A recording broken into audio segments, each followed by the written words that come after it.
Hello there! A warm welcome to you all. Today on Exampadi, we will explore the topic Millennium Development Goals, known as MDGs. Our objectives will be to 1. Explain the meaning of MDGs. 2. Identify the goals of MDGs. And 3. Discuss the need for MDGs. What is the meaning of MDGs? The Millennium Development Goals, known as MDGs, were a set of 8 global objectives established by the United Nations in the year 2000, aimed at addressing some of the most pressing challenges faced by the world's poorest people by the year 2050. In September 2000, leaders from 189 nations of the world agreed on a vision for the future: a world with less poverty, hunger and disease, greater survival prospects for mothers and their infants, better educated children, equal opportunity for women, and a healthier environment. A world in which developed and developing countries of the world worked in partnership for the betterment of all. The aim of the MDGs is to encourage development by improving social and economic conditions in the world's poorest countries. They derived this initiative from earlier development targets and were officially established following the Millennium Summit in the year 2000, where all world leaders present adopted United Nations Millennium Declaration. What were the goals of the Millennium Development? Number 1. To eradicate extreme poverty and hunger. The first goal was to cut in half the number of people living in extreme poverty and those who suffer from hunger between 1990 and 2015. The proportion of people who suffer from hunger. By late 20th century, it was evident that despite economic growth in some regions, many countries, especially in Africa and Asia, were still grappling with extreme poverty and inequality. Social protection and poverty eradication programs need to be scaled up and better coordinated. Number 2, to achieve universal primary education.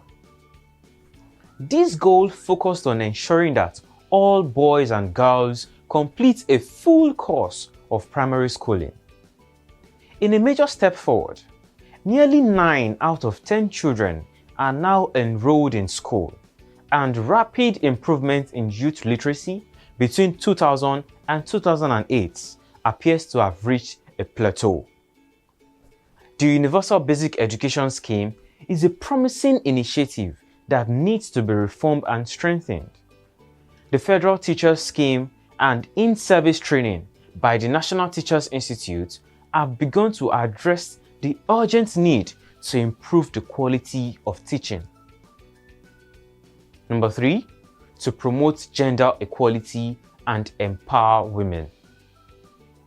This goal aimed to eliminate gender disparity in education and empower women through various initiatives.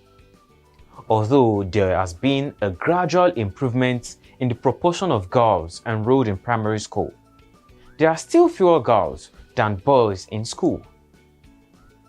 Measures to encourage girls to attend school, particularly by addressing cultural barriers in the northern part of the country, and to provide the economic incentives for boys to attend school in the southeast, are urgently required.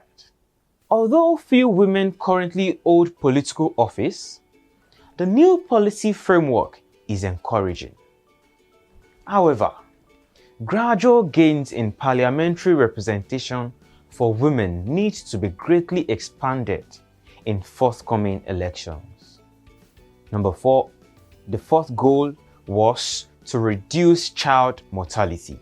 This goal sought to reduce the under 5 child mortality rates by 2/3, and progress in doing so has been rapid, with sustained effort and improvement in related and lagging sectors, such as water and sanitation. However, access to primary health care needs to be improved by more investments in infrastructure, human resources, equipment and consumables, and better management. Implementation arrangements must target local needs, which vary hugely from community to community and state to state. Routine immunization is unsatisfactory but can be rapidly improved by building on the success of the near eradication of polio. The fifth objective was to improve maternal health. This goal aims to reduce the maternal mortality ratio and achieve universal access to reproductive health. Recent progress towards this goal is promising, and if the latest improvements can be sustained at the same rates, it will ameliorate the maternal health of the country. In addition, more mothers will be covered by antenatal care as access to quality primary health care improves and incentives attract health workers to rural areas. Number 6. To combat HIV/AIDS, malaria, and other diseases. The sixth goal was to halt and begin to reverse the spread of HIV/AIDS and the incidence of malaria and other major diseases. Another marked success was the fall in the prevalence of HIV among pregnant young women aged 15 to 24, from a large percentage to a drastically reduced number. There has also been a sharp decrease in malaria prevalence rates and the nationwide distribution of long-lasting insecticide-treated bed nets. In its initial stages, protected twice as many children compared to years before. Similar progress has been made with tuberculosis. With sustained attention, tuberculosis is expected to be a limited public health burden by 2015. Number 7. To ensure environmental sustainability. This goal included integrating sustainable development into country policies and programs, and reversing the loss of environmental resources where access to safe water and sanitation is a serious challenge in many countries. This requires more involvement by communities to identify local needs and better planning to deliver holistic and sustainable solutions to reduce biodiversity loss. A significant reduction in the rate of loss, the proportion of the population without sustainable access to safe drinking water and basic sanitation, and also to significantly improve the lives of at least 100 million slum dwellers. Number 8, which is the last objective, was to develop a global partnership for development. The final goal focused on developing an open, rule-based trading and financial system, addressing the needs of the least developed countries to comprehensively deal with debt problems through national and international measures to make debt sustainable in the long term. Furthermore, to cooperate with pharmaceutical companies and private sectors to provide access to affordable, essential drugs and make available the benefits of technologies, especially information and communications. To build on these positive developments, there is a need to take action to forestall a relapse to unsustainable levels of debt that could prevent the country from achieving the MDGs. Let us discuss the need for MDGs. The need for the Millennium Development Goals (MDGs) arose from a global consensus to address urgent issues that were affecting people all over the world. This is the recognition that many people worldwide are living in extreme poverty and facing significant challenges in accessing basic services and opportunities.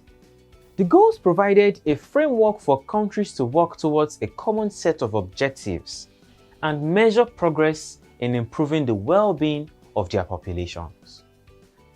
By setting specific targets and deadlines, the MDGs helped to mobilize resources, promote collaboration, and track progress on key development indicators.